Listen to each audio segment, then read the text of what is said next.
Hey guys, ഇന്ന് ഞാൻ വന്നത് ഒരു മൂവി റിവ്യൂ പറയാൻ വേണ്ടിയിട്ടാണ്. ഇന്നലെയാണ് നമ്മളെ പാട്രിയോട്ട് റിലീസ് ആയത്.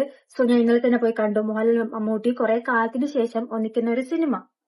സോ അതിൽ ഞാൻ പ്രതീക്ഷിക്കുന്ന കുറച്ച് കാര്യങ്ങളുണ്ട്. ഗൂസ് ബംസ് വരണമെന്ന് ആഗ്രഹിക്കുന്ന കുറച്ച് കാര്യങ്ങളുണ്ട്. പക്ഷെ അതൊന്നും എനിക്ക് അതിൽ നിന്ന് കിട്ടിയിട്ടില്ല. ചിലപ്പോൾ ഞാൻ ഒരുപാട് എക്സ്പെക്ട് ചെയ്ത് പോയതുകൊണ്ടായിരിക്കാം കിട്ടാഞ്ഞത്.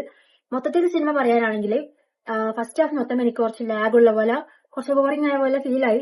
എന്തോ സ്റ്റോറി ഇങ്ങനെ വലിച്ചു നീട്ടുന്ന പോലത്തെ ഒരു ഫീൽ ആ ഫസ്റ്റ് ഹാഫിൽ ഉണ്ടായത്. പിന്നെ സെക്കൻഡ് ഹാഫ് കുറച്ച് ഓക്കെ ആണ്, കുറച്ച് കണ്ടിരിക്കാം, ഓക്കെ ആണ്. അപ്പം ഇതാണ് എന്റെ ഒരു റിവ്യൂ എന്ന് പറഞ്ഞിട്ടുണ്ടെങ്കിൽ. പിന്നെ കുഞ്ചാക്കോബനുണ്ട്, നയൻതാരയുണ്ട്.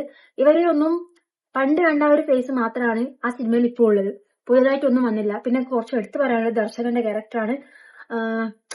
നല്ല പൊളിയായിട്ട് നല്ല സെറ്റ് ആയിട്ടുണ്ട്. ആ സിനിമയിലകത്ത് എനിക്ക് ഇഷ്ടപ്പെട്ട ഒരേ ഒരു ക്യാരക്ടർ ദർശകന്റെ ക്യാരക്ടറാണ് ഗൈസ്.